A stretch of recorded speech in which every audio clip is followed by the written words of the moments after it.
So here's the deal. Government spending is way up under Donald Trump.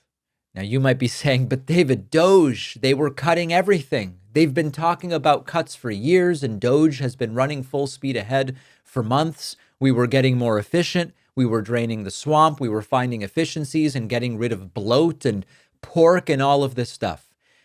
Trump's government has already spent 166 billion more dollars than we had spent at this time last year under President Joe Biden. This is with DOGE, slashing federal programs, pushing out workers, cutting services that people rely on. And the deficit has still grown by nearly $200 billion. So a sensible question is to say, what happened? Where's the money going? How could it be that with DOGE cutting, we somehow have spent even more money?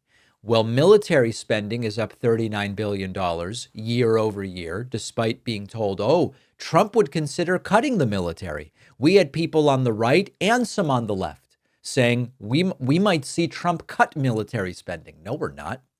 Well, military spending is up $39 billion year over year. Border and immigration enforcement is up $18 billion. We've spent an extra $18 billion this year so far compared to last year at this same point in time. Now, there are some who say, well, that's good. We want Trump doing the border stuff. Okay. But he said he was going to cut the deficit. He's actually blown it up. And then Social Security and Medicare are up $70 billion year over year. Why? Because boomers are retiring and boomers are drawing down more benefits that we can't cut because they're entitled to them. They've paid into them. We have a responsibility to provide those benefits. So the math of it is not particularly difficult to understand. Trump is cutting small, tiny, shriveled up programs, a $30,000 DEI thing that they don't like. And it's leading to the dumping of money into the deportation machine, into the military.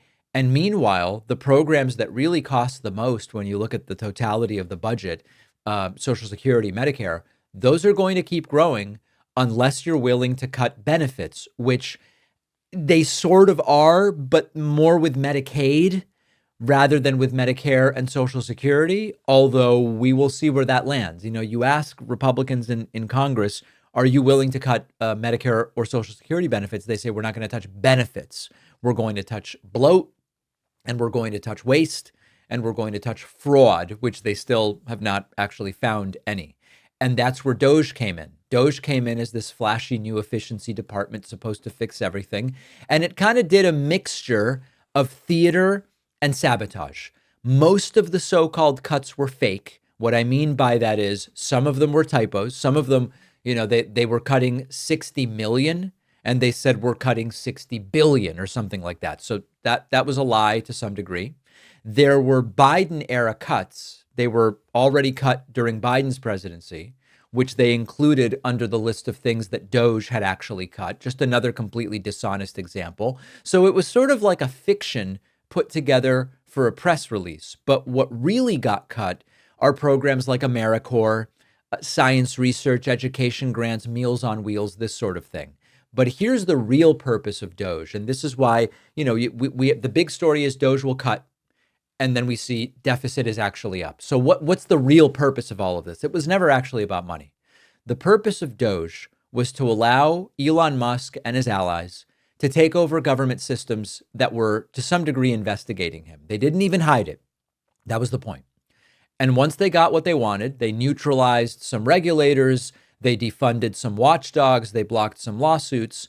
Who's even talking about Elon Musk anymore? He said he's stepping back, he's getting back to his businesses, DOGE is winding down. He didn't need the title anymore because he'd already gotten what he wanted, he'd done the damage.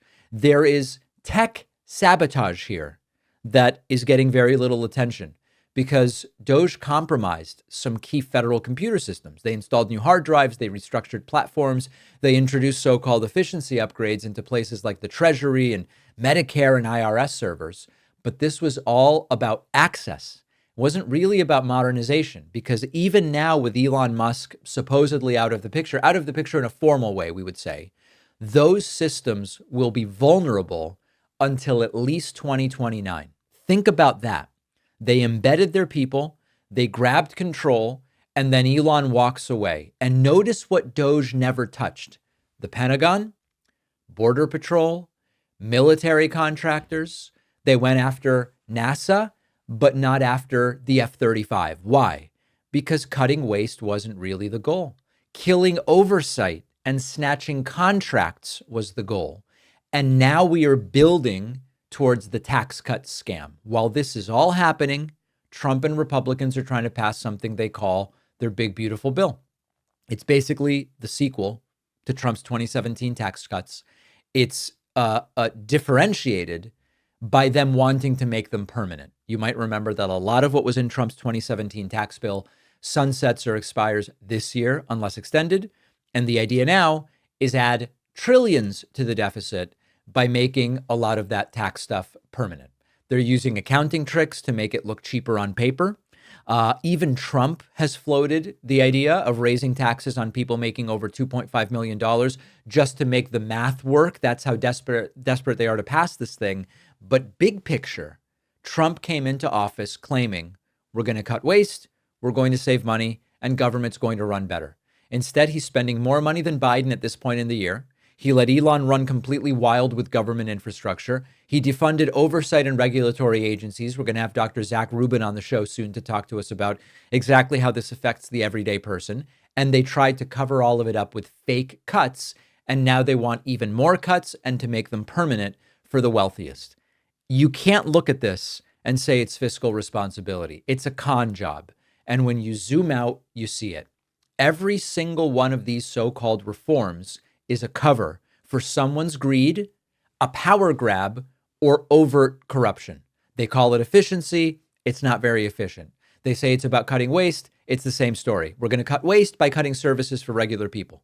We're going to funnel money to the powerful, and then we'll tell you it'll trickle down and it's going to be very good for the country. And the bill is now coming due.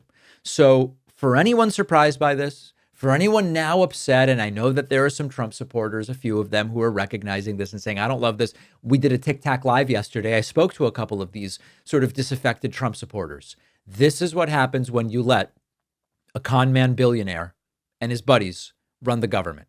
You get a stripped down shell of democracy wrapped in gaudy gold trim, the way Trump's penthouse is, handed to the highest bidder. And Elon Musk was the highest bidder. So that's where we are. We've got to deal with where we are in order to figure out where to go. And I hope that there will be more former Trump voters who will say, this goes too far and we've got to put a stop to it. Let's take a quick break. Make sure you're subscribed to the YouTube channel, youtube.com/The David Pakman Show. After researching, writing, refining, The Echo Machine, my book, is finally out. This is not just a book about how American politics got so broken. It's also about what's happening right now and what we can still do to stop things from getting worse. Trump's been back in power. The results have been even more catastrophic than many feared, with targeting of political opponents and gutting democratic institutions, laying the groundwork to even further consolidate power. But the thing is that none of this is inevitable. The same forces that brought us here can be countered if we understand how they work and what to do about them. And that's what the Echo Machine is all about. Some say that without corporate media backing, books like this can't succeed. I think we can prove them wrong. You can get the Echo Machine right now at davidpakman.com/echo on Amazon, Barnes & Noble, Audible, Kindle, or by calling any local bookstore and asking them to order it. This book is more important than ever. If you care about what happens next, and I do, check out The Echo Machine today at davidpakman.com/echo.